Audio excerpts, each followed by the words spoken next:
what you meant. I'm all the truth, the drink of youth makes it easy for me to keep up with you. Our music's loud, we dance around, screaming out the songs till the lights give out. Jump up and down, we'll run around, skating in the town till the sun goes down. The love we found without a sound, bring back the energy when we all feel it too. All this love's for you. Yes, we all feel this way. Love is here to stay. When we all feel it too.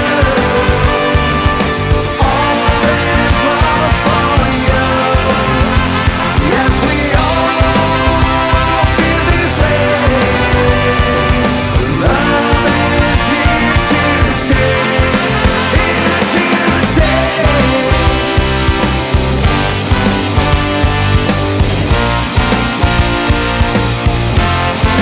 Here to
What's up, everyone? Thank you again for joining us on another episode of the Kick It Podcast brought to you by the Kick It Labs. As always, we are live from the beautiful city in Southern California, Oceanside.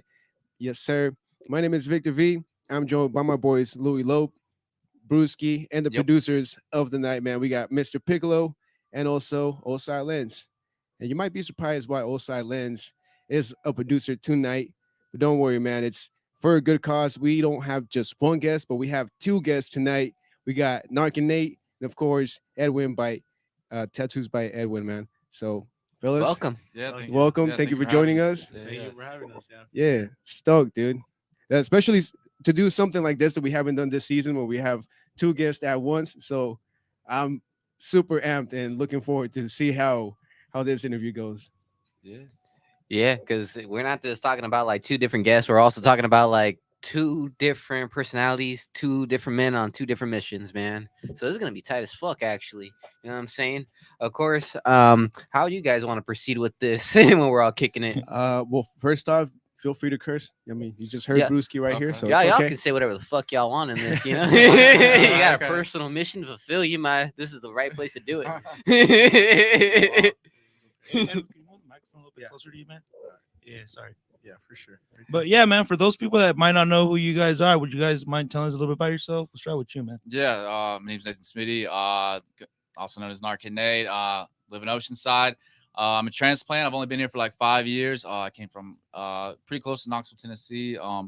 What I do is I distribute Narcan and fentanyl test strips, and different things like that. I work in a field known as harm reduction. So, and pretty much like it's a social justice movement for drug users, but it's also aimed at like reducing the harms for people who use drugs. So that could be someone that potentially has a diagnosable substance use disorder, or someone that just, you know, it's a Friday night and they're like, I'm going to do some coke, you know? And so my job is to like make sure they're safe and they don't die and reduce the harms as best I can. Damn, man, that is awesome, man. And what about you, Edwin? I do tattoos. So but I'm an artist in general, so I like drawing, painting, just anything art, creative. I've been getting into video too, but uh, I introduced myself, I guess, as a tattoo artist, pretty And much. and then your brand as well, right? Yeah, and then a brand too is called Citrus. Yeah, Citrus. Okay, and Citrus is based off of. Citrus is based off Vista, so like it's like very like community oriented, Yeah, like homegrown shit, like just Southern California stuff. I know you guys are from here, so you guys know kind of how like the vibe is. It's like very like neighborhood oriented, where you grow up kind of as like you represent it like a certain way, right? So it's the yeah. same thing with Citrus. It's just trying to represent where I come from, right? Where I'm from, in a positive way though. Yeah, that's the big part is like positivity, like and guiding or anything that I do is towards a good direction. Like it's not like to I don't know, just in general, it's a good it's trying to be a good thing, a Yeah. good thing to like anybody who follows, anybody who like consumes the content, right? It's gonna ideally it gives you a fucking like something positive that you could take from it.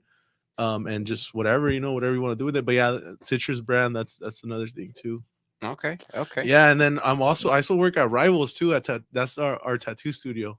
So like that's another thing that I consider kind of like a brand. Like Rivals is like a whole nother thing. So that's cool. All right, for sure, for sure. And let's go back on to Narcan Nate. Narcan Nate, we do gotta ask, how did you start on your mission that you're on right now? Yeah, so the story, so I overdosed once back in, it was like 2018, right? And but so that's part of it, but the main thing that happened to me right before that, I was in like this recovery home, right? And I go upstairs cuz I heard somebody get home, and I find my friend in the bathroom, and he's like slumped, bluish purple, like very like his respirations are like, he's like scoffing for air, you know what I mean? Yeah. And he was a gang member, right? Had been to prison and all that. So I didn't know about the Good Samaritan law, right? Which was like, if you're in simple possession, as long as you're not fourth waivered, you don't go to jail for both parties, right? But Yeah. I didn't know that, and I also didn't know if he was on probation or parole or anything like that. So I Yeah. was put in a situation where there was no Narcan in the house for one, and I was choosing between my freedom and his life, and potentially his freedom, because it was in my head, I was thinking, well, you might go back to prison. You could also die, but I might go to jail too, because I was getting high too and had shit on me too. So I'm like, damn, this is fucked up. This is a fucked up Yeah, situation yeah. overall. And so, Like, and then I was thinking, well, if I call 911, does that deem me like a snitch? You know what I mean? So I was like, yeah. so I didn't know what to do, and I paced around for like a few minutes trying to figure out what the fuck to do with this. This guy's life was like in my hands, and so I ended up I called 911. They came. Before they got there, I like ran his pockets, pulled the point out in the dope, and stashed it, got rid of it, and they saved him. He didn't go to jail. I didn't go to jail, and it was good. But I was like, nobody should have to fucking die because of this shit. Because like, if I would have known, I could have acted quicker, or maybe if Narcan would have been there, like resources would have been available, like this could have been a totally different situation. And like, people have died because of that stuff. And so essentially, like, my thing is like, people die because of lack of resources and bad policy. Damn. That's very so much true. I've seen your rants going on your Instagram page as well. You touched on some local governments, passing through the guidelines, and also some miscommunication on those guidelines as well. And also I've also seen some other places that do safe spots for, like, say, heroin users. Mhm. Like safe spots where like you could shoot up and do your drugs in a safe, and you can say an expected place by professionals. What's your intake on those, about those safe spots that some governments do for substance users? Yeah, so safe spots have been around for like decades, right? So Yeah. we have like so much data on them from like probably 12 plus countries where they've implemented safe supply decriminalization. And so what happens when you go there? For one, it eliminates the risk of overdose fatality. No one's ever died inside of a safe consumption site in the history of ever. And it also, with funding, if there's funding there, you have access to treatment. first-time participants in SSP, which stands for syringe service programs, are 3 times more likely to go to treatment and 5 times more likely to stop their drug use altogether.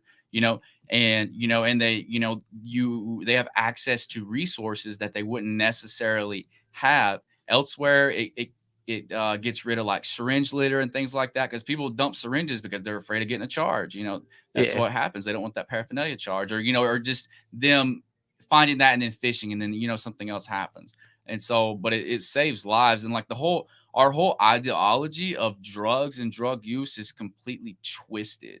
Even when we were in school, they were like, oh, if you smoke weed, you'll do heroin. Then kids like smoke weed. They were like, oh, this wasn't what you told me it was like. So they went and did some shit. You know what I mean? They were lied to.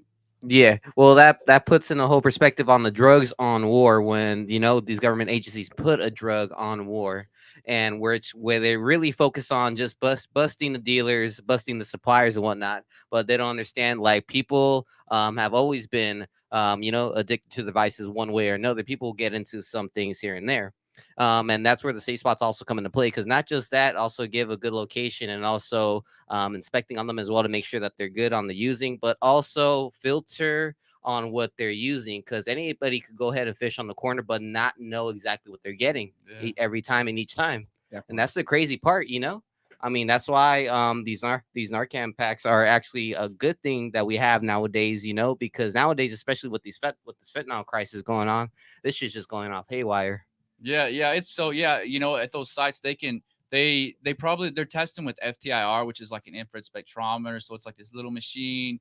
You get the sample, you put it on there, right, and it like shoots like a laser into it, and it gives you like a pyramid like on the screen. And so you're matching it up on the screen. Like I can show you pictures later what it looks like, because what I do right now is I get samples. Right, from like dealers or people on the street, and I take it, which is totally fucking illegal. You know what I mean? So if I get pulled over, if I get pulled over, like I'm fucked. You know what I mean? They're not gonna believe me. Like, oh, I'm Sam. You know what I mean? Like, nah. Like, like how many times a day? You know what I mean? So they're healthy drugs. Yeah. They ain't buying that shit. So it's totally fucking like I'm risking like my fucking freedom to do this. You know what I mean? And so I take it down to the machine. Like once I'm there, I'm good. You know what I mean? It's sanctioned, but me to and from there is completely fucking illegal. But we test it. Some chick came up the other day, right? She was like, oh, can you test this pill? I was like, so how the process goes is like, what was it sold as? It was sold as Xanax. I was like, have you done any of it? Blase. She's like, nah, but I don't think it's Xanax. So we put it on the machine. It didn't pick it up because it only picks up like it won't pick up under 5% concentration. Okay. But we also test it with a fatty strip which are super sensitive, right? Yeah. And it popped for fatty. So and she's not a fatty user. So potentially with that service, we may have saved this chick's life. And that took about 5 minutes of my time. Yeah, because if for people that have never taken fentanyl or had anything laced with fentanyl, like it could potentially kill you. Yeah. I mean, to put it in perspective, heroin is a lot safer than fentanyl. Yeah. And that's the craziest shit about it, bro. Yeah. God damn. Shit. Now that's some really cool stuff you're doing, dude. Looking out for people. Like I applaud you, man. Thank you. Yeah. That's some crazy shit. But I mean, people like to party. People will find ways to get their shit, dude. It's just a little sad, but stay informed. That's all I can say. Stay informed and do your research more than anything. Hell yeah. But talking about research, man, Nate, since we have you here, for all the listeners out there who don't know what a Narcan is, can you give them a little bit more insight? Yeah, so Narcan it's an opioid antagonist. So it was derived from an opioid, right? And so what it does, you administer it, it goes into the body, right? And it finds the opioid receptors and it kicks the opioids that are on there off, binds to it, and allows the person to breathe again. And so an opioid overdose is essentially just acute respiratory depression. So you're not breathing, right? So it allows them to breathe. Is what happens. It's a small breakdown for it. Yeah. Cool. And I do want to go ahead and drift off because we did, like I said, this is a special episode. We got 2 guests on, and I did like how we went ahead and hit the hard hitting topic right there. Of course, thank you. We'll be back on to touch on that subject. Yeah, even just speaking on that though, that's crazy that how you talked about how you did that for that chick and like she didn't even know there was fentanyl in it. Yeah. That's crazy because I imagine you could get addicted off of one, you know, or something like, or even overdose off one, like you were saying. No, you could for sure. Yeah, I mean, depends on like there's so many factors that go in, like your weight, your tolerance. Like if you smoke cannabis cross reacts with opioid receptors, right? So if like you go and have surgery and they're gonna give you fentanyl, they ask you if you smoke because if they don't dose you right, you'll wake up in the middle of surgery. So like those things are important, but most people don't know that. But potentially 2 milligrams could kill you potentially. That's so. Yeah. But yeah, it's crazy. God damn. Damn. Yeah. Hey, the more you know. Do your research, people. But we do have some comments, and I think that's Oh, we where do? Brewski was trying to get at, or I'm not sure what you Oh, were trying to get at. shit, I know, I know we got comments. Touch upon though. anyone over I know here. we got comments. Like it's all like.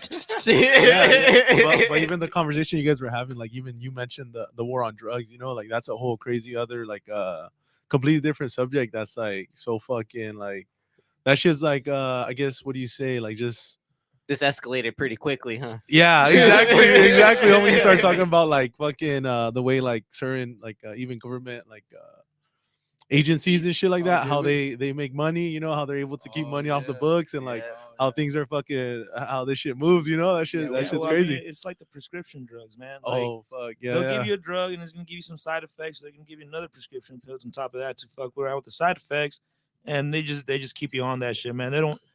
I mean, I don't know. It might be a conspiracy. I don't know, but I don't think feel so. like they're just keeping you like sick on purpose, you know, because that's how they make Hey, money off it. maybe. They're not gonna make money off of healthy motherfuckers. Nah, I mean, doesn't make that's if sense. like the governments that people reside in don't give out free insurance, health insurance. You know? That too. Yeah, it sounds like the U.S. But we do like our conspiracy theories here at the podcast. Oh, definitely, dude. So many of them turn out to be true, you know. So many of them turn out to be like, "Oh, you're crazy." Like, fuck. I remember my brother used to talk about some crazy shit. We're like, "For your tripping, dog." Like, what the fuck, you know? And then it turns out a lot of it like actually happened. I was like, "Oh fuck, that's crazy, bro." I didn't know. Like, I didn't know that real things like conspiracy is just like what like I think it's like 3 people or more like working together to do something. So it's like already just that being the definition is like that shit's easy, you know, like conspiracies all day. Yeah, man. Hell yeah. So, all right. So I guess we'll just touch on the topic. I mean, on the comments right now, and then we'll go ahead and get right to your story, Edwin. Piccolo, can you help me out right here? Yeah, the homie Yeah, Jake blow those up, please, bro. saying always positive vibes and all love to others always. That's Uso way, you already know, man. Shout out And then to we have Goose. we have Alan saying was good, Kicking Labs. Thanks for the mention. And he doesn't fuck with all of that. He just smokes weed. Cool. Well, Alan, you're gonna learn something today. For real. Okay, do we got any Instagram comments? Now we're chilling on IG right now. We just got people watching. Right on. Any yeah. any special shout outs you want to give? Not yet. All Yeah, right, I just cool. want to give a shout out to all the IG users over there, to everybody on the YouTube, Spotify, and Apple Podcasts. Hey, we're right here with Narcan Nate and also Edwin, man. Hell yeah, stick Rolling around, through. keep kicking Rolling it. through. Don't forget to punch that like, share, and subscribe if you haven't yet. Edwin, so you are an artist yourself. Can you tell us how you started on it? So I went to this elementary, bro. So it was an academy just by chance, bro. It was literally down the street from my house, and it ended up being an art school. Like, so everything was around based off arts. So like you know how there's elementaries who are based off like technology and like maybe math, science, and shit. This one was just based off art. So we do art all day. So like not only like Was it that art school right there in Vista, like kind of down the street from Townside in Los Angeles? it's called VAPA. Yeah, I think that's what it was Yeah, called. yeah, Yeah, that I one know what right you're there, talking bro. about. And it's crazy because it was kindergarten through 8th grade. So I went there from kinder all the way through 8th grade with like the same people, kind of, you know, all the way through, Yeah. bro. So it wasn't like you go elementary, then you go middle school, new friends, you know, like Yeah, it was Nah, it was the actually same one of the people. very few schools in North County that actually did that, because everything else is traditional, 1 to 5th, and then you go on to 6 to 8th. But this one was 1 to 8, Yeah. So it was Yeah, and trippy. it's the bonds are different. So like it's like you know the people for like since they were little kids, they're like their parents too and shit, and it's everybody's kind of local in general. So it's like it just gets like deeper. So like everybody, I'll remember anybody, who went there. Like I see them on the stream, like, yo, what's up? Like so it's cool, it's a different experience than having friends and then going to another school and then making new friends and then going to high school, new friends. But yeah, right there, dude, art all day. We had dance classes, fucking Zoom, fucking like percussion, like We had the flutes, just everything. Even during math class, we do like fractions, but we do paintings. History, we do like art. Like we had a mural class too. It was just like very art oriented. So that's where I kind of like got it. But like eighth grade, I was like, damn, I drew like a sick ass tiger. I was like, oh shit, this is fire. Like, I can do something with this, you know. And then that's just where art started. And then in high school, I was like, damn, I need to think about the future. Like, how can I make income or whatever? And I was like, oh, tattoos. You know, I always heard like, oh, tattoos make money and stuff. So yeah, I started tattooing and kind of jumped into that. Like just my homie Josie, he got like a tattoo machine, and then we just I tattooed myself, and from there it just kept going, What kind of what tattoo did you put on yourself? 97, my birth year. Okay. Yeah. Did it come out like pretty dope, or is Nah, it bro, it's like halfway in there. Some of it's faded, some of it's gone. Yeah, It's just straight freehand, no stencil. No, or it was a anything? stencil. Yeah, Oh, a okay. stencil. I drew it out and everything. But yeah, it's like faded. You know, it's not like how a tattoo should look. Yeah. Hey, you gotta learn though, right? You do gotta learn. And so, tell us more about Citrus. Like, what got you inspired to go ahead and start Citrus itself? And of course, you also was the Citrus Studio. Yeah, that's I've what heard. that's what it was before. So that's what it started as. It started as Citrus Studio, and it was at the pad in the back. It's like a small room, like Like a shack. like a shack. Yeah, yeah, exactly, like a shack. We've had experience with that. Oh, yeah. Yeah, I know when we had like our first record company, it was called Shack Records. And Oh it's shit! just, Yeah. The Shack is where it's at, dog. We're Yeah, not gonna gotta lie. make If we do. ever do make it, we will start a label like that. That's right. Yeah. Shit. R.I.P. JT. I gotta give that one in. But go ahead and continue, my guy. Yeah, so freaking so that's what it was, like an art studio. And I was like yeah, it was cool, you know, like people would come through, hang out, get tattooed or whatever. um and it's right in the city. So and then like the neighboring street is actually called Citrus. Yeah. So that's where that's kind of what it was based off. So like Citrus Studio. And then there's an orange tree as well. So when I was coming up with it, I was like, all right, so this shit has to be like something where it's like it's not just me tattooing, it's like an art studio. It seems more professional, kind of like create like another entity, you know what I mean? Like so it can be separate from myself. Yeah. And maybe I could even like I was always thinking like, okay, maybe I can even bring artists here, like, you know, they could tattoo here, like I don't even have to be here, you know, or something like that. It just was how it was going through my mind. But that's how it started. So yeah, Citrus Studio, that's what it was. And then I freaking this opportunity opened up with Rivals, bro, where I was telling you guys that where I'm at now. So I was like, oh, I'm with it. So as soon as I could, I jumped from Citrus Studio to Rivals, and I work there. It's a tattoo studio, and it's a like similar. It's cool, you know. It's a private studio, so that's how I've always done it. And yeah, so once I made that jump to there, tattooing like professionally, like professionally, like that was cool. And then so the Citrus Studio now was like it wasn't a studio no more. So I was like, damn, what could I do? So I just in my mind it just played like a brand, you know, or like something like that. So I was like, all right, just take off the studio, and now it's just Citrus. So that's what it is like now, just Citrus. Cool. That's a cool ass story, bro. And it's a badass name, dude. Right, it just smacks. Could Yeah, picture- yeah. I could picture the street, and I could picture the orange tree that you're talking about right at that pad, dude. Like, it's a badass name, Bro, Yeah. my mom used to get the oranges there, cut them up, you know, slice them up for us, make orange juice, you know. So oranges, or that orange tree just on like it's always been there, you know. So yeah, it is what it is, you know. And I try to. Oh, it's cool that it's like it is what it is, you know. Like it's just how it was supposed to happen, I guess, you know. Like the name, and then the fucking oranges are there, and then my homie Julio, he put me onto Larry June. I had already heard of him from my homie Will, but Larry June so is sick. yeah, and he has all these oranges, bro, like always like oranges on his shit. And I was watching a music video, and that shit just hit. Like it was crazy. It was like so like vibrant. I was like, damn, like it made me look at the oranges different. Like oh shit, like I don't know, just it made me look at it different. Like, and then just yeah, it goes to that thought that's like it is what you make it, you know. Everything is what you make it, you know. So whatever, doesn't matter what it is, you know. It's like what you make it, you know. on the pursuit of like people finding their mission in life, you gotta go ahead and follow omens, that show up in your life. If it's a good omen and things are going coming along when something shows up, you also got to feed into it, like feed into the luck that it gives. Sometimes something like that. But that's a cool ass story though, Edwin. But we are gonna go ahead and touch back with you in a bit. We're gonna go ahead and go back. Yeah, bro, let's Nate. do it. We're outside. We're right Yeah. here. Since It's all we're good. talking about getting names and the backgrounds, how did you get your name, Nate? Yeah, so I was going to like when I first started, I didn't have a car when I started this, so like but I had the car then, and but I was going to like AA meetings and stuff, and they would have like outside announcements. I'd be like, oh yeah, if you want Narcan, like I got it in my car and stuff like that. And then my homie CJ one day was like, he used to call me Nate with the Narcan, and then he was like Narcan Nate. It just stuck. Yeah, it goes was like well, one of bro. those times, Close. like you get a nickname and you're like stuck with it forever. You know what I mean? It's cool. It just rolls off the tongue. Yeah, It just fits. Yeah, so it just stuck. Yeah.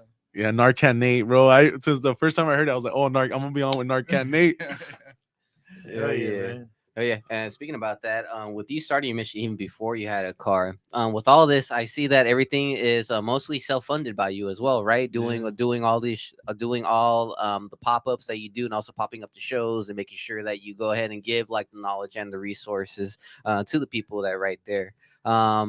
When with the self-funding, do you also get grants from time to time, or how does that work? None at all. Nah, it's not. I mean, I'm like working towards that. Like I'm about to take some time off and like recoup because I've been doing this shit like hard for like a good 2 years now, like as my day job and then like side stuff. You know what I mean? Yeah.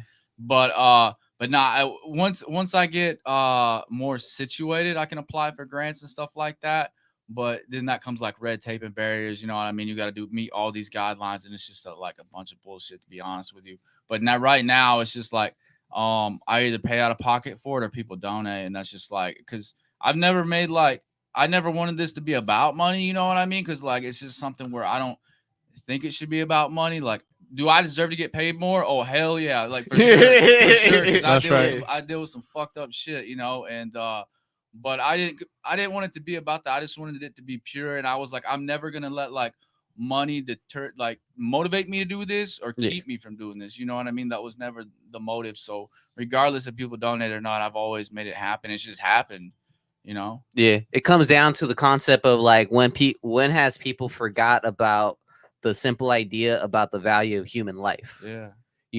Like whether it being like a normal person or like a person that has issues or a person that suffers from like major substance abuse to minor substance abuse, there's like different levels to this shit, It's like there's not just one same type of person. But then people do tend to forget, like the value on human life. Like, where does it stop?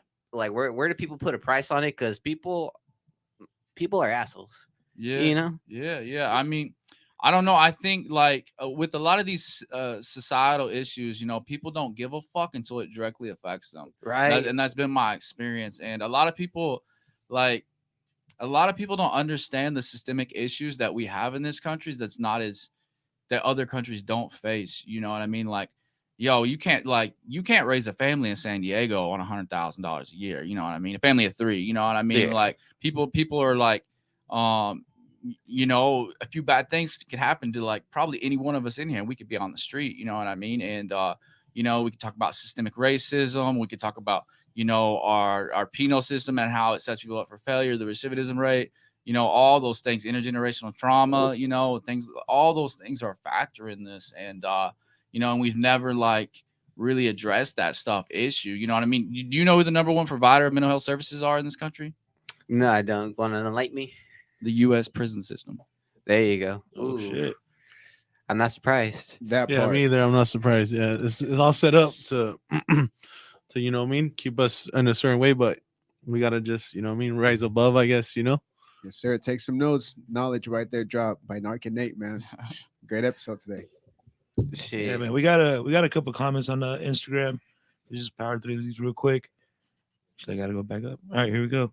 You have Mikey Photography saying done. Just in the green check mark. Oh, that's Nice. right. Hey, Yeah. what's up? Thank you. Esther 760 saying if Derry was still around, Narcan Nate would be a perfect fit. And then Callie Blunt saying correction when you guys make it, referring to your statement about getting Shaq Records.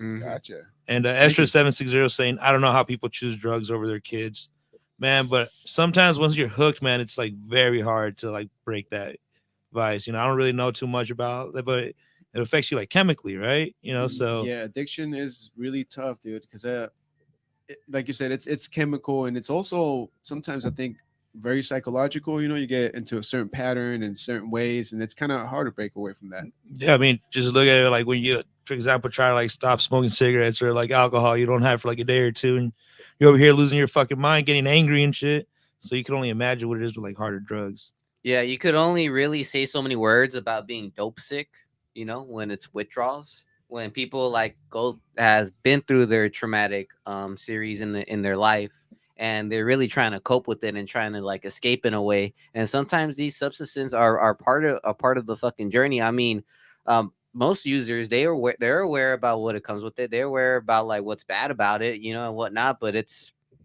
like if you ask them if they had a choice to like, you know, to do that one night, like to do the type of drug that got them there, because you know, because it's fucked up, bro, because it's really, it could really lead to like one bad choice for one night could affect you for the rest of your life, bro, like that. And that's some impactful shit, on top of the trauma that they had that was leading up to that point. So it really is, it comes down to is like we're like 20 minutes away from being in a bad situation, one paycheck away from being homeless, to like one accident away from being like fucked up for life, where like you can't control it, you know. That's where it comes to like the value on human life, you know, like we're all humans and bad shit happens and bad things, you know, will continue to happen. We just got to make sure that we all, you know, do our part in society and not be that asshole, go against the statistics, and just help out as much as we can along the way, like one way or another. That's a fact, bro. My bad, guys. Like I went on a rant. No, you're good, Nah, you're you're good. chilling, you're chilling. But the comment he was, or they said, like that I don't know how people can put their kids in before, like, or drug use before their kids. I mean, it's all good, you know. Like me either, I don't know how, and I don't ever want to really know what it's like. You know what I mean? Like, so it's like it's all good, you know. Like you don't have to understand everybody. It's all good, you know. Like, because that's how I see it. Is like I can't understand you, bro, because I could never do that, you know. And I could never I could put myself in your shoes, but like in my imagination, you know, like all right, I can see myself doing that, like because I'm human, but I could never do that. You know what I mean? It's like suicide too. I think about that too. Like I don't know, you know, it just like I can never do that, you know, like, and I can't try to like imagine, or I can imagine myself, but I would never do that. So I will never understand, you know, and that's all right, you know. You don't have to understand everything, you know. Yeah. And with all the places you've been at, Narcan Nate, can you tell us one story about somebody that you came across your way that you helped out? Yeah, bro. We were at the most recent one was at Benno's, bro. So we're out there, right? And I'm just like doing my thing. And security comes over there, and like security's like this big ass dude. He almost knocks me over trying to get the Narcan. I'm like, what the fuck? Like, he's like this big dude, like, yeah, he like bumped into me. I was like, God damn, bro. Like, and he grabbed it. I'm like, oh shit. So we like go to the porta potty or whatever. This chick's in there, like, and she like overdosed and shit. Her boyfriend's like over here, like raising hell. The dog's going crazy because the dog, like, I guess since like something was fucked up. And so like we get in there, we try to get her like laid down because her pants are like halfway down, and we like it was real fucked up, you know, because we were trying not to expose her, but trying to like, you know, like save her life. It was like a pretty uncomfortable situation, to be fucking honest. Yeah, it's like human decency out the fucking window. We need to save a life. And we're So we're like, okay, so we get her head tilted back, and we like Narcan her, and then we like Narcan her again, and then like she comes back and she's like free. She's like, oh, what the fuck, you know? She's like in pain because like when you get administered Narcan, like it can be painful. People are usually startled if you're in a porta potty and like two guys, you know, you're like, what the fuck? Yeah. So we like gave her a space and shit like that. And I think she ended up getting into some program like after that, you know what I mean? I haven't seen her in a minute, so maybe she's doing good, you know what I mean? But you know, that's the real thing about it, is like no one can get like redirected in life if they're dead, you know what I mean? And I don't care, like, you know, I just don't think people deserve to die because they use drugs, you know, because I mean, at the end of the day, like we are all drug users. If you smoke cigarettes, if you drink alcohol, like if you eat benzos or whatever, like everybody's a drug user. It's not the drug, it's the person's relationship with the drug. Yeah, that's the thing that like comes to mind for me. And that and the thing about it is like most people the majority of people that use drugs don't have an issue with it. Like, so people that do are the minority. And so then it's like, so how do we address that issue? And it's like, historically, like, we failed miserably.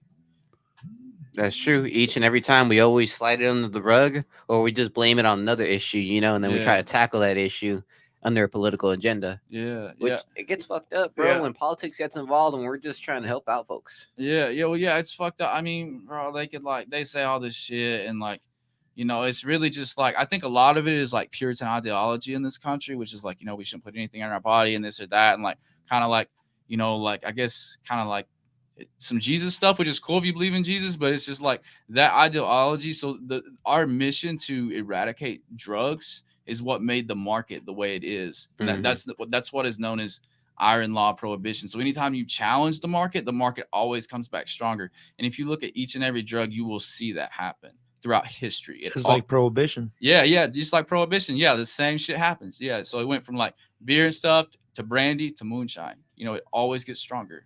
And then you have people like dying because they were getting poisoned to shit from the alcohol and shit like that. So yeah, so that's the history. So like the mission to eradicate drugs is what it's why fentanyl's here. It's why xylozine's here. It's going to be why nitazines take over the supply.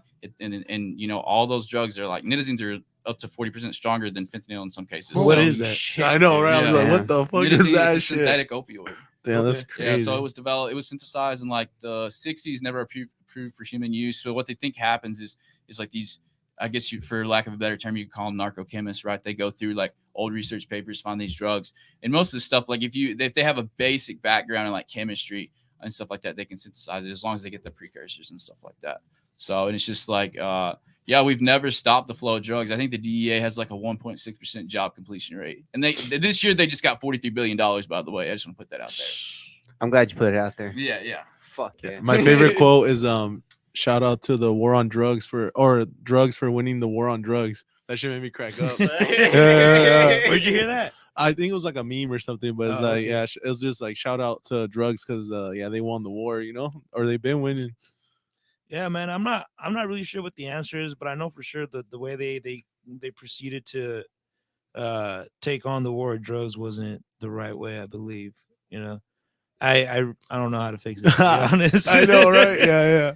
Well, I think it just comes down to research, dude, and being able to, you know, teach in a better way, because obviously our current system is not fucking working, dude. So we just need to do that, dude. Bridge the gap and find better ways to communicate and give out this information, dude. Because I'm sure these other countries where, you know, they have the safe spots like Bruce was talking about, their crime rate is probably lower, dude. I mean, Switzerland has a very good statistics because of that as well. Oh, they do. They have some gnarly statistics. Yeah. Mm-hmm. Yeah. So there is good, man. Like there just needs to be more information put out there, dude. And stop man making it such a fucking big deal, dude. I mean, we just went through it with weed, dude. What happened? We needed more research. They got more information, and now look, man, Vista is fucking killing it in that tax revenue. So just do that for all the other stuff. You know, it's like each one reach one, teach one type shit. Mm-hmm. Like we all gotta go ahead and just spread the knowledge, and let's just be uncomfortable for a moment. Sit down and let's talk about this. You know, like if we be uncomfortable for a moment, it may just save a life.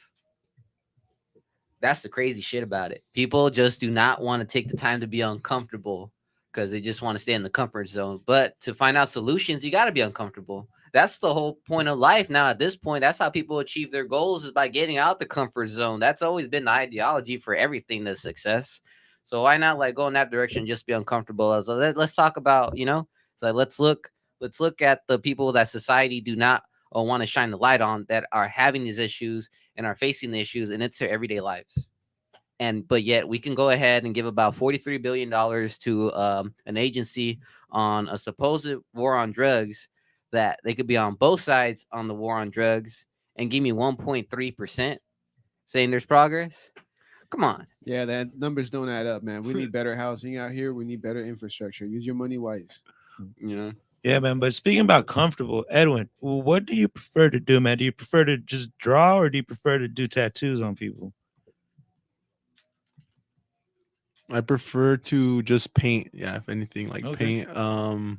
Like, cause that's just the most like relaxing, like where you're just like in flow state, chilling, chilling. Mhm. Tattooing's a little bit more like, all right, you gotta make sure this is gonna be like proper as fuck. And then each client has their vision for a tattoo, like they have different style, they like different things, and I do my best to bring them that to them, create that for them. And like painting or something like that, just myself, I'm just in it, like some shit that I like, I'm painting it, or even like using spray cans to paint like murals and everything. That's cool too, like that's where more you get into flow state. Tattooing is more like concentrated, like you got like a goal, almost like you're trying to hit something, like yeah, like every client's different, so it's like Mhm. sometimes like they're gonna do their chest, they're gonna do their back, or like their neck, like little things, big things. Well, what's one of your favorite tattoos that you've done on someone? My favorite tattoo that I've done on somebody, probably this rat, and it's because I drew it myself, and like we did a color on it too, so that's probably my favorite one because it's like neo traditional style too, and that's like my favorite style to What tattoo. would you say is neo traditional? Neo traditional is like traditional tattooing with like a little bit of realism. That's how I see it, but everybody sees it different, right? Um, but yeah, that's kind of how I see it. So like neo traditional, but more realism, more like a little bit more lifelike or even cartoon like. Because traditional is very like basic, like very like raw, like and then neo traditional is a little bit more like complex, a little bit more Okay. like more, yeah, more complex. Yeah, exactly. Nice. Hell yeah. And what about your paintings? What's one of the favorite paintings you've done? My favorite painting is probably this. I did a painting of a 78 and then with some oranges below it. That's probably my favorite one so far. Damn, that's fucking awesome, dude. Hell yeah. And then of course you do sell your artworks. You do have you been to a few pop-ups, I believe, right? Yeah, for sure, definitely. Yeah, done a couple of pop-ups. They're always fun. They're dope. I haven't done any recently, but I definitely am gonna do them. I just need to have my setup right. Mhm. Even yeah, I was seeing like people do tattoo pop-ups too. I've never done that, Oh but I shit. just was like, that was trippy. Like different places I see it and like they're doing. I'm like, oh, that must be a different vibe, because it's like a Yeah. pop-up and then a tattoo pop-up. That must be trippy. Yeah. All the preparations and the Yeah, setup. all Now the you could preparation only stuff. Yeah, imagine, yeah, huh? yeah, yeah. I Like just like, imagine yeah, some like you're at a place. It's like, all right, I'm here to do tattoos, but it yeah, could be yeah, random as fuck, dude. To yeah, be for honest, real, where for real. you're at, and then have like everything. You're like, all right, do I have everything? For real, yeah. At rivals, we're chilling. Everything's in place. Everything that I need, it's all right there. But Appointment set and yeah, everything. yeah. Like you Like, get to conversate. All right, what do you want? I'll go ahead. All right, I got an idea. I'll go ahead and show you what I got, and then we'll go ahead and touch and see what you want to do, and then check on the size. It's You like know. AC's at 69, everything's yeah, set over here. yeah. Not a pop up. I just imagine it's crazy, bro. So many fucking people just walking by, or just everything going on. Like, it must be hectic. Yeah, man, because I at work we've had a tattoo bus come through and they usually have like just flash tattoos, which are like small tattoos that are free quick for you to do and get over. So it would be interesting to see how like a tattoo pop-up would be. Because I mean, then you're just dealing with like outside factors and stuff that you wouldn't like in a normal studio, right? Yeah, yeah. And then same thing. Like, I imagine. I don't know how they do it, but I imagine they have maybe like their set like stencils already or Mhm. flash like already like set. That way it's easy for them. Because it'd be crazy to draw it on, like, do a whole custom piece right there for Yeah. somebody. I imagine they're trying to just do like just kind of get them in and out. Quality stuff. But I never done one, so but I can only imagine. Like, can you guide us through like the process of like putting a tattoo on someone? So you gotta clean their skin real well, shave them, because they're usually hairy or Mhm. little hairs, peach fuzz, stuff like that. And then you put the stencil on, and then after that, usually I set up everything, ink and everything, cartridges, needles, all that, and then just start tattooing. Get to Damn. it, yeah, yeah. And then every piece is different. Sometimes it's like a little thing that takes like 5 minutes, or like it's something that takes like 6 hours or like 8 hours. So Oh shit. yeah, every piece is different. Yeah, for sure. I see all you guys. You guys are all tattoos, or most of you Yeah. guys.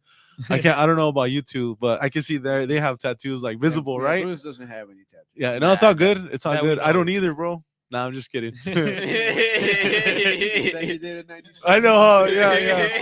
It just looks like it though, because I'm trying to like stay clean from like my arms down and like my neck up, just random preference, kind of be different, I guess, contrarian, like because Yeah. all the tattoo artists are tatted up, face tats, everything. So just like, all right, cool, I'll be tatted below everything, but just it looks like I don't have tattoos, like it's a like contrarian, I guess, like I said. That's So what's yeah, I up. make tattoos. I don't see any on you.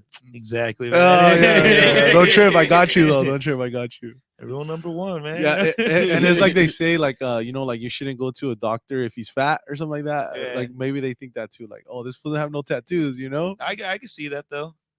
Yeah, I wouldn't want to go to the doctor who's all fat and Yeah, unhealthy. yeah. That's Like, what's all healthy. Like, damn, homie, you need like, to exercise more. Like, dog, look at you. I be saying, well, I guess business is good. This man is eating good. Well, he's a doctor. He's not a cardiologist. Dude. That's a difference. Either way, man. Oh shit! Great times. Yeah, Great no, times. it's- We do got a couple more comments. Yeah, it's been a great first half, dude. Yeah, let's go through some of those YouTube comments over there. Mostly brought to you by Alan, aka RPG. So there's always something to learn. 100. I would work in security, and I can see. What the fuck can I see again? What do you see? I want to fight a bear now. And then he says, "Help the bear." I'm not sure what he's Help the referring to, bear. but That's Alan. you can find you can find him over by the citrus tree. Yeah, shout out to the homie Alan, man, always putting down the funny comments. And then we have Estra760 on Instagram saying I got a stick and poke. that's right. So that's like a tattoo where you just one needle, you just stick it and poke Oh, every time. like old school, Yeah, old traditional. school shit. Yeah, Gotcha. yeah. What does your setup look like, bro? So it's just like basic. Like, are you talking about the studio or just like my tattoo The stuff? studio. Oh, the studio. So it's just a private studio, private setting. It's very chill. It's very peaceful. Like the spot that we're in is so like I wouldn't say like super high end, but I like cars. So in the parking lot, bro, I'm seeing like Corvettes, fucking Porsches, like shit like that. You know, Yeah. so it's very peaceful, very like yeah, very very nice, bro. It's not. I used to work at Citrus, and it was wild right there, bro. It was crazy. It was It hectic. has a suburban safety over there. Yeah. We're in the suburbs. We're in the suburbs for sure. Fucking before it was one time we were chilling. I was tattooing at Citrus, or I wasn't tattooing, but whatever happened, the spine ended up getting rolled. So it got rolled, and I'm just there, and I'm gonna tattoo somebody who isn't who I know because of my family member, and I just know he's a little bit hot too, you know, like, oh damn, you know. And out of nowhere I just see like the vest, you know what I mean, like the cops. I'm like, so I just cleaned up real quick because they had to deal with other stuff. So he just came to the door like, oh, anybody come back here? He's like, nah. All right, so he went. I just started cleaning everything up. I hadn't like started or like pierced any skin or anything, so I was just wrapping it up. So I just cleaned it up, you know, put everything away. Like it was all good. He was chilling too. He didn't like trip crazy or anything like that. But that was just some things that would happen like at Citrus. It was pretty hectic. Yeah, things would be pretty crazy right there. And then and then there was another cop because it was like 7 like total, you know. And it was the gang unit dude, and he was trying to like or he wanted more information, you know. He was like, oh, so what do you got going on back there? You know, he starts walking back there. I had came out and shit. And I was like, damn, this dude, like, you know how they are, you know, like they'll push up on you, you know, to unit, get, yeah, they don't play. Card, motherfuckers. Yep. But But- they're a gang themselves. But the cop was like, oh no, it's all good. I already checked them.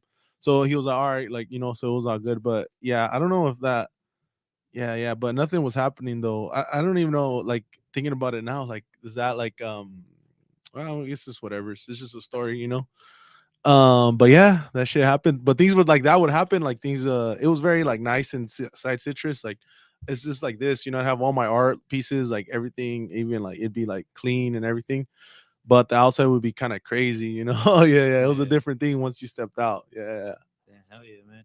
And bringing it back to you, Nate. Earlier you were saying you were from Tennessee. Yeah. Yeah, I could hear in that accent, man. What Yeah. brought you out here in the first place? So after after that overdose and stuff like that, well, I got kicked out of that spot. I went back home. Was like, fuck, you know, I got to do something, Yeah. right? And so I went to treatment, and they were like, do you want to go to California for like 6 months for like an extensive amount of time for like treatment? I was like, sure. I came out here, did my thing, and just like stayed out here. Yeah, man. Hell yeah. That's you said it's been like what, 5 years already? Yeah. Yeah. March was 5 years. Yeah. Do you see yourself moving back to Tennessee, or you feel like staying out Yeah. here? I mean, my family's there and shit. Like, I go back, but I'm like, oh, this ain't for me. You know? Yeah. It's like, Yeah, man. Yeah, well, I got one more question for you, Nate. Yeah. And it comes kind of like to what Edwin was talking about, and that's just like police troubles, dude. In your Yeah. journey right now, have you dealt with any of those type of issues, or do you have like a better and closer relationship with some of these officials? Oh no, I don't fuck with them, bro. To be honest with you, All right. like I mean, like I know people that work within the field that I do, and they have like they're on like calls with them, like they know like with some pretty top officials like Homeland Security and shit, like DEA, like some definitely some hitters in their respective fields or whatever. But and I guess like there is space in a so in order to defeat the system, you have to be on the inside of the system. You know what I mean? So there's a space for that. But like me personally, like I don't do that whatsoever, just because like of the people that I fuck with. I don't want to like terminate that relationship. You know what I mean? Because if a dealer's giving me a sample to taking tests, but he knows I fuck with this dude over here, he's not gonna fuck with me. You know, does that make sense? You know, Yeah, 100%. Yeah, like, that's just that's Yeah. more product that isn't getting tested for safety. Yeah, and that cop doesn't give a fuck about the product and it being tested. He just wants to arrest dude, and you know what I mean. So I would rather have the relationship with the people that use drugs and stuff like that, and the dealers, than I would this asshole over here. But yeah, I mean, as far as like facing them, I mean, I haven't like personally ever like out here, you know, as far as in doing what I do. Like I've seen them jam some people up before, you know, when I'm doing my shit. But I mean, probably the craziest encounter was like the Dead City show in LA, when like there was a couple thousand people on their bridge partying. And I've heard about that. The Yeah. helicopters came out and shit, and Yeah. it was like a punk scene going on, and Yeah. people were just fucking fuck the system that Oh, day. bro. It was more than, bro. That place was like a melting pot, bro. It was like punk scene, like gangbangers, taggers. You know what I mean? There's like, it was like little kids that told their mom they're going to Timmy's house at the fucking Dead City show on his 6th Street Bridge. You know what I mean? Like it was a fucking melting pot. But yeah, like it was crazy because the spot got burned. The first spot got burned, and then they went over there, and like as soon as we were setting up, like you could see the bird flying over, and then like next thing we know, like a couple thousand people's there, and then there's like hundreds of cops. Like the show got like shut down at like 8 o'clock, and then like they like were in full riot gear, like shields, fucking non-lethal rounds and God shit, damn. like shot fucking people, you know what I mean? And like fucking we had to cut a hole through the fence to fucking get through and shit. Like I got all my shit. I'm like, oh fuck this, you know what I mean? Like, yeah, it was like, and I was about to like run around the corner. This guy like he's like, nope, you're gonna get the fuck bit out of you. I look around the corner. There's like a whole fucking unit of like police. Oh, yeah. God. So you know what I mean? Could have definitely got fucking jammed right there. Damn. So yeah. Whew, and that's been a crazy first half. Yeah. No, that's been good, dude. Love the energy, dude. I didn't know exactly what to expect with two guests, but I love it, dude. Yeah. Say, how are you guys feeling? Yeah, I feel good. Yeah, it's been entertaining. Yeah. I appreciate Yeah, it's dope, bro. And I don't even mind, like, even whatever topics we're talking about. I'm down to talk about it. Like, it's all good, you know. Like, whatever it is, we're rolling, you know. Ooh, I man. watch Hotel Transylvania, and one of the fools, he's like, "Yeah, you just roll." Like, all right, Hey, so we're gonna keep that energy up. We're gonna roll it through all the way to the second half. So stay tuned, man. Through the messages. Don't forget we're here with Narcan Nate and also Edwin Lopez, dude, from Citrus. Tattoosbyed Ed in I like Rival how you Studios, did man. Hell Rivals. Yep.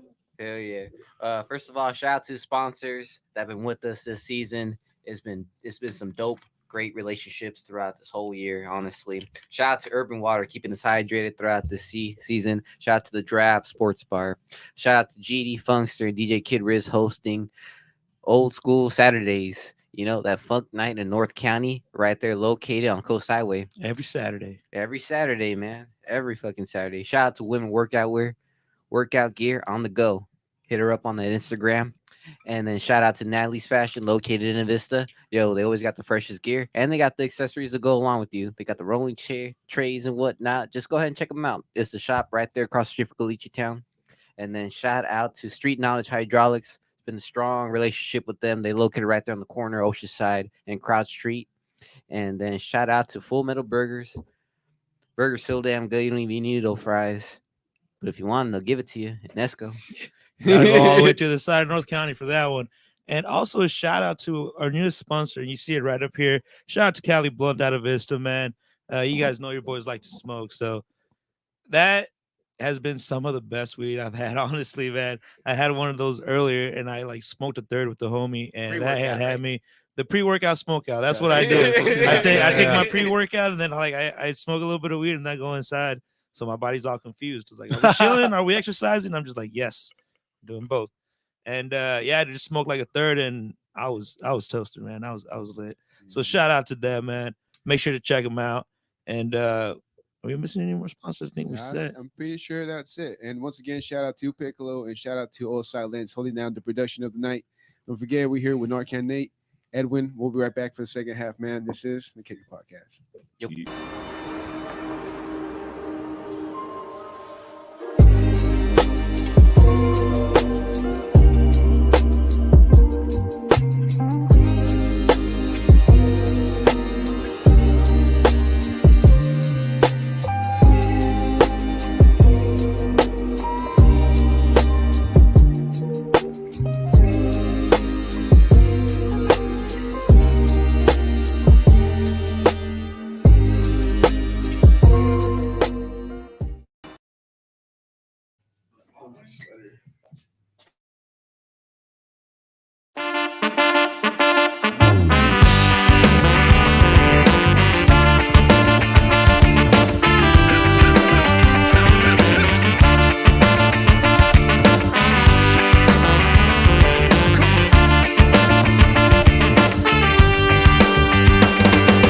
Fill my kiss with your life. I'm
Synthetic shrooms?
Yep. And just like that, man, we are back from break. Thank y'all for holding through those messages, man. Don't forget, we are here with Narcan Nate and Edwin from Citrus, dude. Straight kicking it, straight hanging out. Lens is still holding down the production. Piccolo is still holding down the production. And Bruce is holding down the music. You guys probably can't hear it too well, but he's doing that job. Hey man, just puts the vibes out there, and then every time with Warner Brothers, I swear to God, bro. Yeah, Warner Brothers, Facebook, we still having issues with, but if you're joining through Twitch, don't forget, shoot us a couple of bucks and we'll make sure we get rid of that problem. Just subscribe to my Patreon. It ain't up yet, but it will be. we got Zelle now. Just type in Kick It Labs and you good. So while we were on break, man, we had To The Brain commenting on IG saying shout out to both guests. Each of them should be proud of themselves. And then we have Big B, the MC, saying my dog Edwin represent the view. And also up there we have Alan saying he's gonna hospitalize the bear. Ah, dude. Oh, damn, that bear. No, man, show that bear some care. You know, some care bear. Yo, and if you really want to fight a bear, definitely check out the movie Cocaine Bear, dude. I was just thinking that in my head. I was thinking that. It's pretty fucking wild, dude. It's pretty fucking wild. That's what I heard, man. I still haven't seen that. I mean, true story. They put that bear in a motherfucking museum. You know, like that bear found like a shitload of cocaine and did it, Damn. and then his heart gave out from all that shit. So they're saying like this bear had like the best trip in his last moments of life. I guess you could say for that bear that Coke was too much to bear. No, but over here, we here at the Kick It Labs don't condone animal cruelty or substance abuse. No, care for the bear. But we do find it in use when it comes to comedy sense. Yeah, we have Marvin over here on YouTube as well saying the boy Edwin, that's what's up, bro. Much love. And I think that's it for the comments. And we are in the second part of the episode, so we do end up chilling and talking, going off on rants. So I mean, we kind of have been all episode. But is there anything you guys want to say that you guys might have had stuck in your head or something? Smitty? I mean, we could go down the rabbit hole, bro. Right? Let's go. Start us off, my boy. I really wanted to. I mean, like, What can I say? Okay, so you know how you were talking about like how these companies like make money, right? So essentially, like with so like you know how like Narcan got a FDA approval, right, to be like over the counter, like OTC, you just walk in and get it, right? Well, we were trying to get like the intermuscular version, right, which is like you pull it back with like a syringe, it goes in like the deltoid, your thigh or your butt, right? Yeah. And historically, like that's cheaper. You can get that for like $2.75 a vial. From Emergent to buy it bulk, which is a case of 12. Each kit is $47.50, right? And then they come out and say it'll be under $50. So I'm thinking they're just gonna charge at the pharmacy the $47.50 or maybe a little bit under that, which is essentially what they've already been doing for bulk pricing to the public, Yeah. right? And they also said that like the intermuscular naloxone, which they don't make, is like dangerous for like lay people to use, but lay people have been using it for like 30 years. And so essentially it's like them having like control of the market for like a long time. They've essentially like had a monopoly. And during like a few years back, right, there was like a naloxone shortage and they never lowered their prices ever. And it's estimated that an additional 10 to 18,000 people died because of that. So that's just estimated. So you know what I mean? Like they benefit from this shit, right? And so like there's a company out there called Remedy Alliance that pretty much like, so they work with like manufacturers and stuff like that. And so they got their like own source of it. And so you can either, if you have funding, you can pay for it. If you have a little funding, you pay a little less. Or if you have no funding, you're just like grassroots, you know what I mean? You get it for free. And so they take the money from the people that can pay. And that's what allots the naloxone to grassroots orgs that can't pay. And so that's kind of like the system and how it's built. But yeah, people definitely like make money off this. And like Edwin said, like earlier, like, drugs won the war on drugs, and drugs have, but like also other people, like people that have money like invested in the private prison systems, like they won too, you know what I mean? And people have definitely like monetized this shit, you know what I mean? And like with the DEA, I mean, they get their money like off of like their information and stuff like that they push out. That gets them funding. Damn. I mean, when you said start us off in the rabbit hole, really went with the... But that and that's part of the flaws of the system, dude. Like, I'm with Nate on this one, man. Like, there is people saying that they're doing good, but they're only doing good for them. You know, that's why they have all these fucking red tape all over the fucking place. But when they show up, they just move it to the side. It doesn't even exist. I mean, talk about the prison system. We talking about like getting a CO job is like you just gotta be a legal age and have at least a GED. You know what I'm saying? Not really like any law enforcement training or anything like that. And then we also talking about like a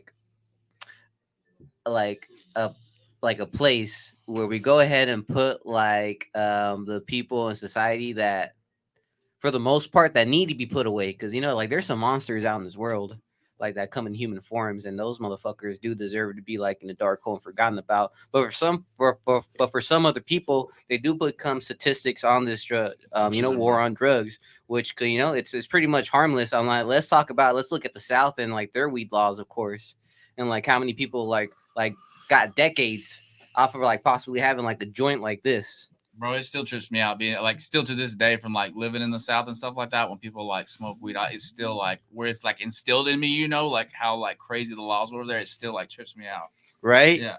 Especially now modern days, like if you look over here, like on the West Coast, it's like we basically legalized the shit out this bitch, which is a good start, for weed. Is like for people that have like gotten like years from a policy that says in their state like you can't have like like cannabis on you, or like just basically overall, so you're gonna get some serious time, like causing a heavy felony, in which like later on that will go ahead and be like a talk in their own local politics, to where hopefully like a guideline could be reversed, and then that's where like the appeals for like sentences go, because then of course that would affect the sentencing for those guys that fell under that law and shit that put them away.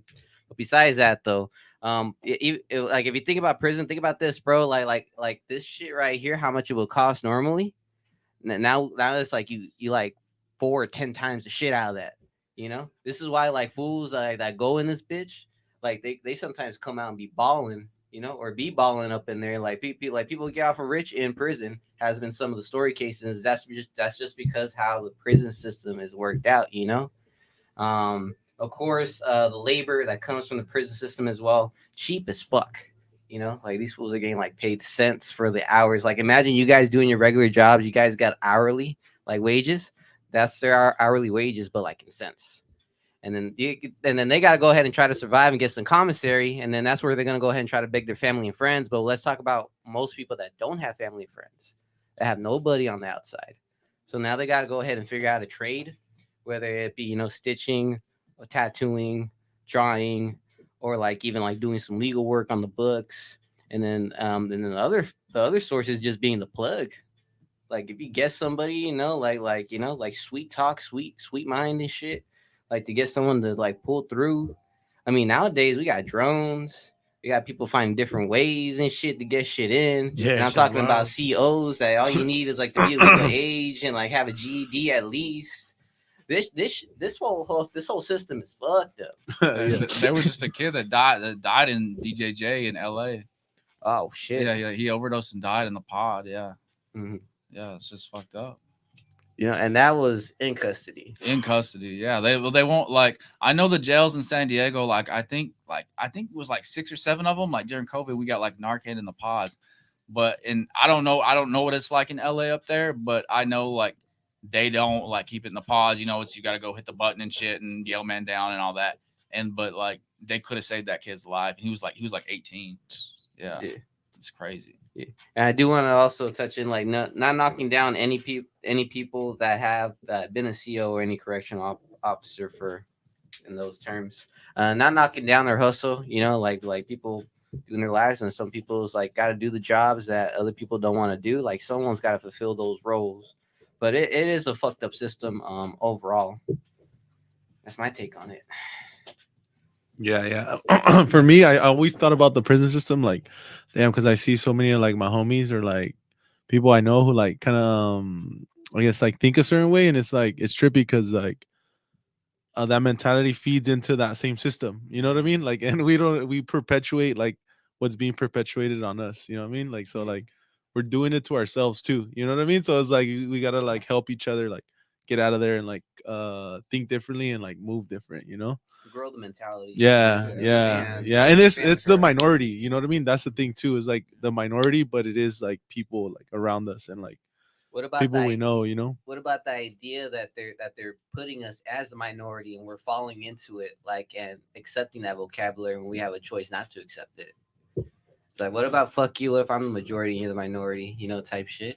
Yeah, for sure. You know, because society is all about like these rules put in place and shit. But like in the way of life, there's always been like rules that's been unspoken, you know, and we all just follow it. Like no one needs to say like what's right or wrong. What's right is right. What's wrong is wrong. But the only fucked up part about it is people have their own definitions of right and wrongs, and that's where like shit could get crossed, and this is how we have society. Yeah, that's facts, bro. That's some good shit. I know. That's Bruce. Oh man, dog. Oh, fucking A. Nah, but we got some more comments coming in. Actually, we have Big B over here on YouTube saying, "My dog Edwin represent the view, big dog." Yeah. Alan said, "Nah, don't worry about the bear. He's gonna pay for the surgery." I want to see it now. Oh, Cocaine Bear. He wants to Yeah, see it. Now. the movie. He Okay. hasn't seen Cocaine Bear. Yeah. Shit, I haven't either. I only saw the previews, I but only that's saw it. the previews. Yeah. I never go to the movies. Like I never have time to like go to movies. I mean, what is your guys' schedule like? I get up early, probably like 6 a.m. Work till like 3. I can make my own schedule up. So sometimes I just like go to the gym and then finish work up like 4 or 5, and then I can either keep working on my side work or make my day like whatever. So it really just depends like how busy the schedule is. It can be slow, it can be busy. Just depends. For sure. How about you, Edwin? Yeah, me too. Well, I try to wake up as early as possible, but sometimes I just be waking up like at 9, 10. Who knows, And it just depends. And of course, you are a father too. Huh? Yeah, for sure. Yeah. So that whole schedule, Yeah, Yeah. it like it plays it all into it, so it's Mhm. different for me. You know what I mean? But yeah, so in the morning I wake up and I do that. I've been trying to work out, but I've been slipping up, so I haven't been working out in a minute. But That's what parenthood does sometimes. yeah, for sure, for sure. Yeah, your but work, your workout is like watching the kid. yeah, for sure. And then freaking usually I'm in the studio by like 12. So at 12 I'm chilling. I'm working, and then till like late night or whenever, and then yeah, just head home, and that's a wrap. Like for my work schedule, I'm always up to different things though, trying to do like just trying to do more, whatever, just trying to figure it out, Yeah, yeah. Yeah. Hell yeah. And like were you like doing all this arts as like does your kid like see all the stuff you do with art Yeah, and for sure, for are they sure. into art themselves? Yeah, cuz so it's just like regular for me, so yeah, it's just around, at all times. Hell yeah. That's a great dope positive surrounding to be Dude, yeah, and it's like me too in. when I went to Vapa, all fucking art and shit, like, so it's the same thing, like it's cool, same flow of like art and shit. Yeah, for sure. Oh damn. And then Smitty, I keep going back and forth. It's like Narcan Nate to Smitty. It's okay. It's all good. People call me all those. Yes, Well, yeah, it's all good. I do want to ask is like now we have you on the kick is like well like if you had a choice on like what people want to call you, what would be your preferred choice? Most people that know me call me Smitty. They just address me as Smitty. Yeah. Mm-hmm. Yeah. Okay, but do you prefer that? Yeah, it's cool. I like it. Yeah. It's Okay. chill. Yeah. Okay. Damn, I'm glad we cleared that up. Yeah, it's all, it's all good. I have some friends that just call me Narcan. You know what I mean? Like, hey, Narcan, come here. Narcan. So I don't care. It's whatever. Oh shit. The cool thing about that is like you could go ahead and pick that up at like your local pharmacy and whatnot, right? It's not. It's gonna go into effect. I think like late summer, like maybe July. At the end of July, it's gonna go into effect. So they're still working on it. Okay. They haven't dropped the price yet on what it's gonna be, but it's gonna be soon. And then and that's the price. But if you have medical insurance, then of course the medical insurance will just Yeah, pay it for that. should. Well, that's gonna be like if you have insurance, you could probably just go like get it behind the pharmacy. It'll cover it. But OTC, I think you would have to like pay out of pocket. Oh. Yeah. Yeah. And then using Narcans, they say if one Narcan doesn't work to apply multiples, like on a person that does overdose. Yeah, so you hit them with one so there's this thing that's called stacking doses. Usually you see it with like paramedics or like sometimes law enforcement does it, or just people that are freaked the fuck out because it's a traumatic experience and they're like, you know what I mean, their adrenaline's going, they're like, oh fuck, this person's gonna die. But that's where you just like hit them with one, you hit them like Narcan back to back, and you're not supposed to do that. You hit them with it, and then you gotta rescue breathe, right? So no chest compressions, you gotta rescue breathe. And that's just like you tilt the head back, pinch the nose shut, and you give it one breath every 5 seconds. So by doing that, so when you breathe for them, right, you're helping the blood flow, which carries the medication to the brain. It passes through the blood to brain barrier, and then gets it to the receptor faster. And you're keeping them from suffering a hypoxic brain injury, which can be lethal. Yeah. So so you got to do that. So you do that in 2 to 3 minutes. If they don't respond, hit them with a dose, and you just repeat that process. Is that like a stroke? When you have a stroke and you're kind of like the oxygen isn't going pumped through your brain, you can like end up like, you know what I mean, like with like life changing, like where your like legs don't work or some shit, or like yeah, exactly. Yeah, I've paralysis. I've seen like I know this one dude. He overdosed and he fell on his like leg. He like landed on his leg a certain way, you know what I mean? And like he was out for so I think like his blood stopped flowing, and then he ended up having to get his leg amputated.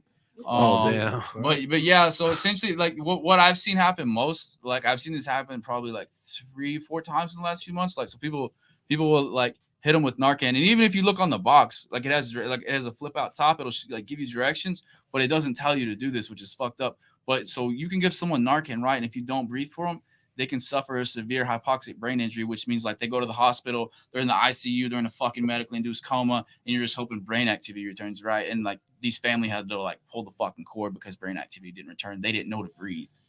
So they had the Narcan, but they didn't know to breathe. So I mean, can you imagine how fucked up that is? Like how they felt, you know what I mean? Like they thought I was helping. Yeah. And so like most people don't know that. It doesn't even have it on the box, which is like super fucked up. they just think like you give it to them, put them in the recovery position. Like it's more than that. Yeah, I've seen a couple of videos about that. Like, damn, that shit gets wild. That's a tense moment. It's fucked Yeah. up. Yeah. Fucking A. Yeah. And how do you feel about, because like my thinking about it, as we get older, we also see like this younger generation coming in, and we all know when we're all young and dumb and shit, like we've all like done some wild shit, and even like during on campus and shit. Personally, I would think like faculty members should be having these packs like on school. This is just worst case scenario, Right. better to have them than not have them. Right. It's like people saying like nowadays, like with these school shootings, should these teachers like should be holding a gun now, for safety? Yeah, for sure. Yeah. Is that better to have them than not have them and shit? But of course, like we're in California, we don't have that. Yeah, Yeah, man. I don't know if the teachers themselves should have it, but I feel like the security should. At least security, right? But I think in Yeah, or the nurse or elementaries, there's no security, so it's just like faculty, so it's just like ladies, you know what I mean? Yeah. Like, imagine that, being a school shooter and you're pulling up on like Damn. on ladies and kids and like, you know what I mean? Those sick bastards. Yeah. that's nuts, bro. Yeah, that's what like you were saying, like some of them should be armed, like maybe like or something like a program where like we're prepared, like okay, if it does happen, which is like I don't think it happens that much. Like I think it's more like the news headlines, you know what I mean? But the times that it does happen, it's better to have somebody who's like prepared for that. Like in high school, you have the cop, so there's always a cop there, so he has a gun, so he can always run to whatever. Yeah, so like high schools but they have cops, so I guess in elementary it'd be different, right? Because it's Yeah. like a different vibe, you know? Yeah. And of course, Huh. like I said, sick bastards. You see, Yeah, the sick time when they project bastards. where they're targeting and shit. Dude, bro, yeah, I can't even imagine. Like, yeah, I can't imagine being like that. Oh man, this has been the second half, man, of the Kick It podcast. Damn, what a Like- rabbit hole that is. It's crazy because it gets so deep so quickly, bro. You just start talking about one topic and then it just goes deeper and deeper. It's like, I know, I fuck. have like mixed emotions in this shit. It's like the meme I just busted out like just yesterday, I think. It's like you matched with this, and it's like, oh, it's like you're ugly. And then the other fool puts a downy face. And it's like, that's cool, that I'll still fuck. Roller coasters of emotions I went through. But that's funny. I'm gonna share this.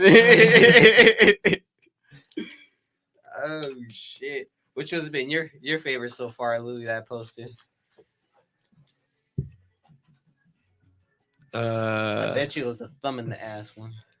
That one was pretty funny. I like the one with the where they had Skeletor with the baby Skeletors Oh, from yeah. He-Man. Talking about it's like, oh, like me training new people turn them into burnouts. Yeah. That was pretty funny. Yeah, that's so true. That's so fucking true. Bro, it's like I try to go down the rabbit hole, not in conversations, but also memes, because memes is just like a great fucking distraction and shit to have a good laugh. Like personally, like I could have like a fucked up conversation like 10 minutes ago to where like I'm talking to a person that's either, like in a bad sticky situation, they're pregnant, they have no job, or like where the person just told me like they just found out they got cancer. I still gotta have a conversation. Can't really say what I do.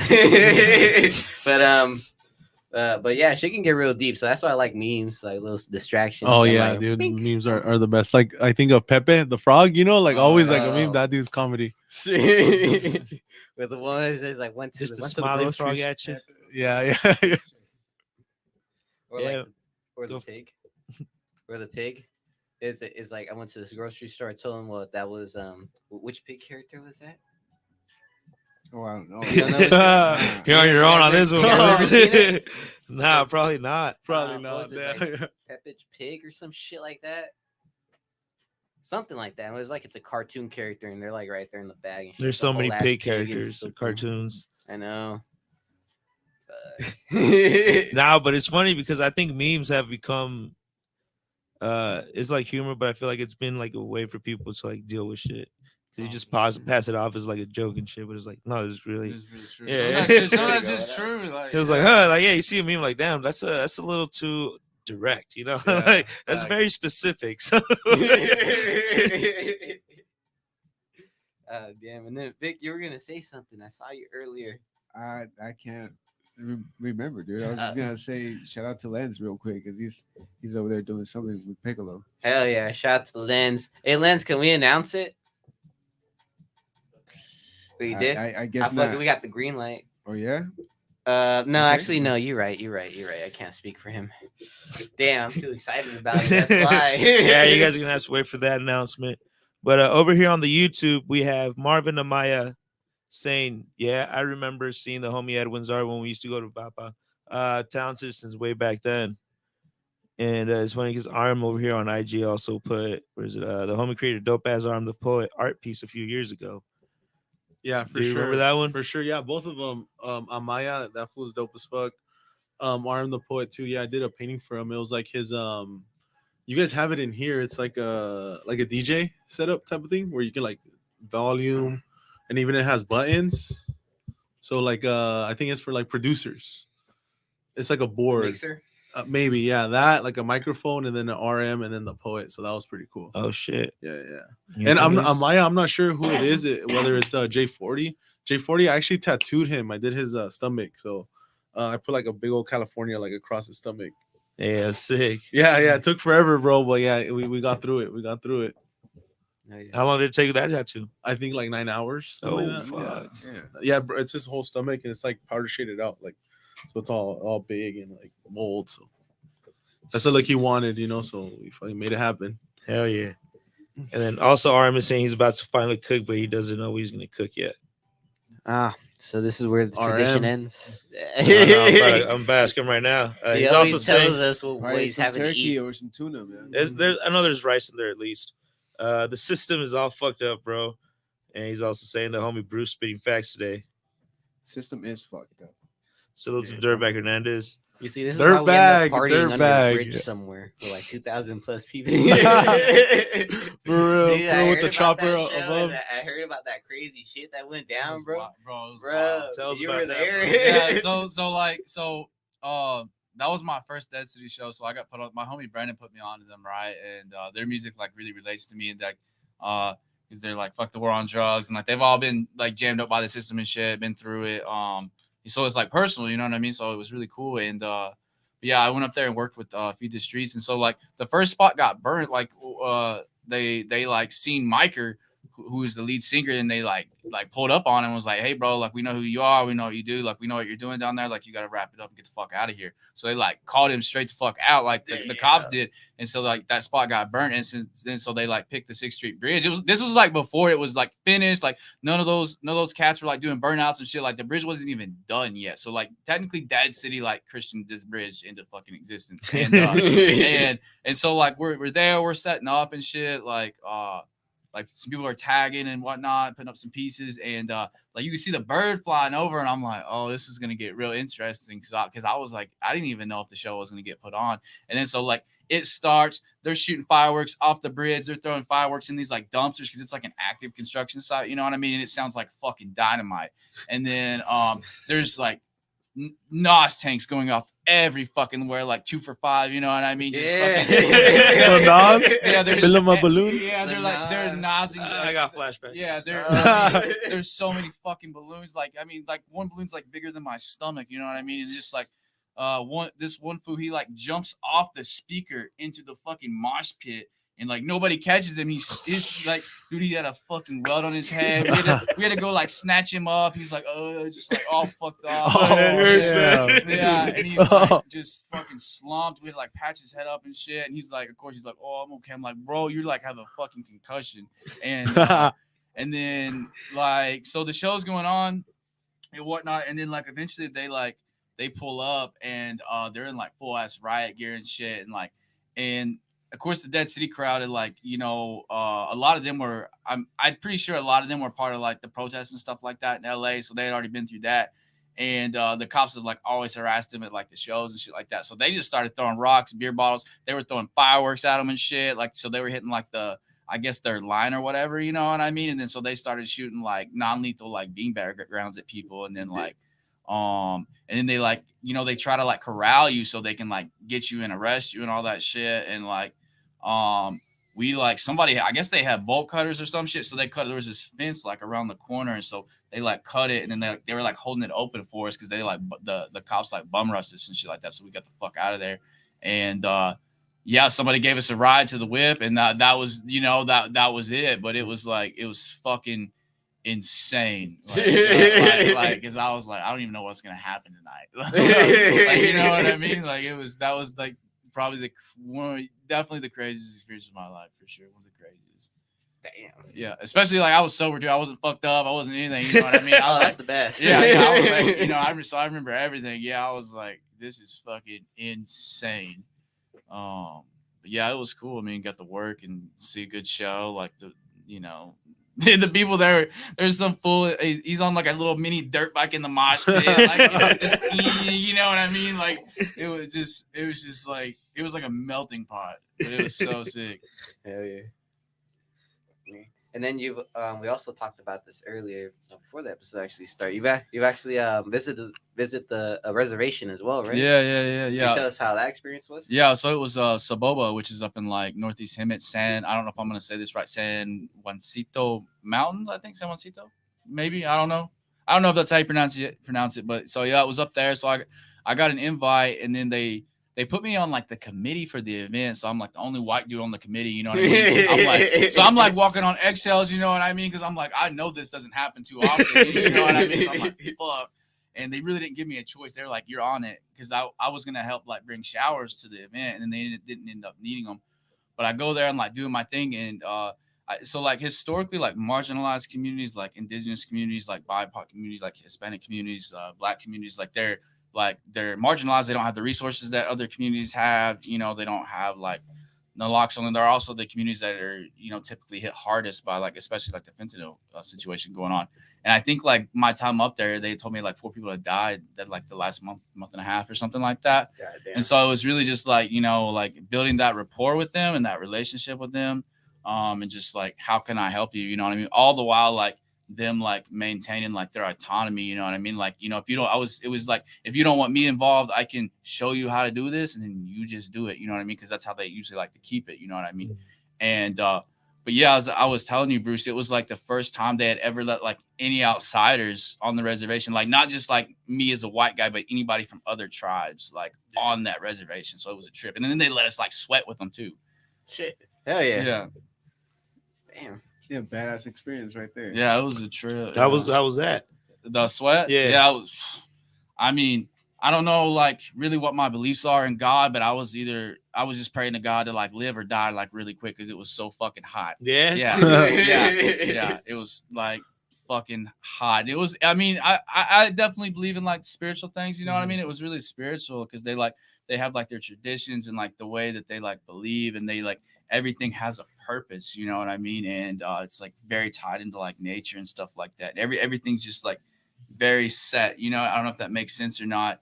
And they're like praying and doing all these things, and just like, I guess the idea is that you're like sweating something out of you that's not conducive to you, and so it's really got a good meaning to it. And like pretty much cleansing. Yeah. It was. I definitely had some like very intuitive experiences like while on the road. Damn, that's wild. You want to hit the Skelly blunt? I'm chilling right now. Dude, I'm not gonna lie. I've been high all day, dude. I'm chilling. It's like I don't think I'm at that point where I just really can't get higher. You know what I'm saying? Like they just tapped in for the day. Yeah, I tapped in. Yeah, clocked out. Yeah, those 2 joints that were passed around earlier, dude, they definitely did some work. Yeah, this man went and lit the third one. Yeah. Talking about work. Let's talk about that drop that's coming up on May 20th. Kraken with T-Laced, J40, and O-Side Lens. Damn, Yeah. shit. And also check out the Farmers Cup. It's gonna be dope. Michael Gabriel is gonna be performing. The date time will be determined later. They're still waiting on that. And also it will be the premiere of the Abuelitas brand, which are it's pretty cool, man. So make sure you guys check that out. And the May 29th? 29th? Is it the 29th? 28th. 28th? No, the 27th. right? We have For Black Dope Shack. Rock the Plague. Rock the Plague. That's Rock right. May 27th. Rock the Plague. All right. That's at Black Plague Brewery, Oceanside. It's gonna be a shitload of DJs. I know that for sure. Also, Lynn's gonna be there. Mm-hmm. And then we also got Dope Shack, man. Dope Shack. The It's next gonna day, be right? dope. Yep, you can go catch Arm the Poet and Oside Lens performing there too. It's gonna be dope, and I think those are the events we have at the moment. Yeah, and that's gonna be a crazy weekend. It's like the 27th and Oceanside, of course, and then 28th, Long Beach. It's gonna be wild. Fuck, I know Lens is excited. Great to see the work in progress, my boys. Hell yeah! Shout out to San Diego. We all moving as at a good fucking pace, I can say, with all the shit going on. You know, it's like good messages being passed around, and like people showing off their skills and their crafts, and Yeah, like everybody giving each other like the acknowledgement, which is good, like in a community, because you know it's all it's always nice to say hi once in a while, you know, or just be like think. That's why we all, I guess, give each other like likes, give Yeah. each other fire emojis from time to time. Yeah, the emojis. like just, even if I don't yeah. talk to you, it's like think. Yeah, I emoji, didn't emoji, be emoji. there. Yeah, man, it's cool to watch. Definitely, like in the last couple of years, I feel like there's been a lot of like North County getting connected, which is amazing. I think, you know, whether it was like through businesses or artists or whatever, it's cool to watch the community connect like that. Hell yeah. But do you guys have any events or anything that you guys want to plug in? I don't think I have anything coming No, up. I he's mean, I'm chilling. working. Me and fuck. Yeah. So Oside Hit Ups is like putting. I got this box that I'm gonna put out, and Oside Hit Ups and Stuck is like they're like putting like a little mural on it, and so this is gonna be like a Narcan box. Like, I mean, I might put it out of business, or we might just go put it on the sidewalk somewhere and just be like, fuck it, see if they run, like let it Yeah. run. You know what I mean? That's probably what's gonna happen. And it's gonna have like Narcan and like fit test strips for people that just like they want them, they just come grab them. You Oh, know it's what I mean? dope, So man. it's just like because I can't be around 24/7, but that box can be there. You know what I Yeah. mean? And so I don't. Oh, that's pretty cool. Yeah, it's probably gonna be like over by Oceanside Boulevard, like next to Smart and Final, like probably over that area. Okay. Yeah. So it's free. Damn, that's gonna be dope, man. I can't wait to see that. Are you gonna get tatted by Edwin here now, boy? Man. Tattoos by Ed. Yeah. Give that Instagram follow. Yeah, for sure. Freaking yeah, I definitely got you guys though. If you guys want any tattoos, let me know. For Now, sure. we've gotten a tattoo. I got a tattoo done live. Yeah. Oh, And, for real? yeah, No way. upstairs we Oh, had- fuck yeah. I'm sorry, I don't remember the guy's name. But he came through and we were doing an episode and he was tatting me at the same time. Oh shit, It's what not- you get? it's not- ow, I just hit myself. It's right here. It's a little faded, but it's just a little Yeah. melting face. But man, it was fucking good times. Dude. It's cool, man. I am gonna hit you up, man. I'm overdue for a tattoo. You know, I like space mine out. Oh, It's okay, just for more sure. about like, all right, I feel like getting one. You know, last Yeah. time was, I don't know, 5 years ago, maybe. I don't know. Yeah, for sure, dude. Just let me know, and we'll Yeah. definitely get it done. Yeah, for me, like any events coming up, not really any events. I'm just tattooing always. So if you want a tattoo, definitely hit me up. And that's it, pretty much right now. Yeah. And well, where can people find you guys? Through the social media? Do you guys have a website? Definitely the best way is just an Instagram DM would probably be the best way. Just shoot the DM. How about you, Nate? Yeah, same like Instagram. Yeah. Just shoot a message. I respond pretty quickly. Yeah. There you go. Well, do you guys have any last words? Any last closing remarks? I gotta say, Bruce's mixed nuts. Yeah. Yeah, because it's like I say that because anytime like I put a clip like on my story, I tag these guys, you know, in the name and shit, or I put like the film emoji and then I tag whoever's like producing. That's why it's like shout out to Ink Customs because that's Piccolo shit right there. But shout out to Ink Customs, if you haven't gave a follow, hit up my guy Piccolo for some custom jobs. He'll work with you, bro. But usually it's like I can't give myself a tag on the story. So I've learned to just put hashtag Bruce's Mixed Nuts. And you can find Bruce's Mixed Nuts available at every corner store where there isn't a liquor store. All right, just check it out. Yeah, I wanted to say shout out to those who commented. It was like Big B, To the Brain, Maya, RM the Poet. Like that was cool. Like that they mentioned and just commented. You know, that was dope. Hell yeah. Well, there's been a lot of love, coming from like Oceanside and Vista, bro. Yeah, it's Like, dope. Hell yeah. And then all of San Diego, bro. Yeah, all of San Diego. Yeah, Hell fuck yeah, bro. Yeah. And hopefully, like with the content being pushed out, it could be like pushed out more to like other than just San Diego, which is the main goal in life, is like everyone get their mission spread out like to as much people as they can. Yeah, for sure. And adding or like just helping or just bringing value to a lot of people, like so everybody could just like, or it's always like a team, or it's always anything that's worth doing or big is always done with groups of people, it's Like never as just a one collective? person. Yeah, as a collective and just in general, you got to keep good people around, make sure like everybody you're around is like moving forward and like trying to go that way, Yeah. Yeah. Expand the horizons. Yeah, man. yeah. Shit. Yeah, and that's what we all are, like that's what everybody's doing. So yeah, it's perfect. Hell yeah. And what about you, Nate? Do you have any closing remarks? I appreciate you having me and the invite and the good conversation and all the love. And I also thank you guys for being able to do the double guest today, man. It was Yeah, interesting. for sure. Very Thank you for special that. episode. It was crazy, man. I hope everybody else who tuned in enjoyed it as well. If you made it this far into the Spotify, much appreciated. Shit, double interview, man. Thank you. Yeah, man. for sure. Yeah, I know when thanks for having us. I was I clicked on your guys' story and I seen that Narcan Nate was the guest and I was like, oh shit, cool. So I was like, oh yeah, I need to hit him up too, so I hit you guys up and then you guys told me that we we're gonna do like I thought you guys were just gonna move me back, but then you guys were like, oh, let's do it at the same time. I was like, fuck yeah, I'm down. Yeah. Yeah. Oh Very shit. good. Hell of an excitement. Yeah, yeah. Then even coming over here, I was at the wrong spot, or I was heading towards the wrong spot, bro. Oh yeah, I would've got lost. I called Yeah, you I at a know, good dude. time. It was perfect. Yeah, Yeah. dude, I don't know what's up with Google, man. They just like keep fucking with the Yeah, they were trying to send me under a bridge, bro. So you were at the right spot. Louis, if you're trying to frame me, dog, good shit.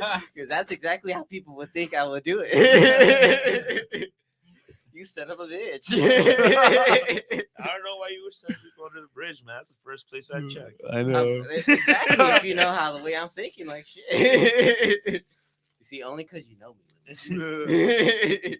With that being said, though, yo, catch us around next time. Thank you for stepping up with us. Thank you for talking up with us. Thank you for kicking it.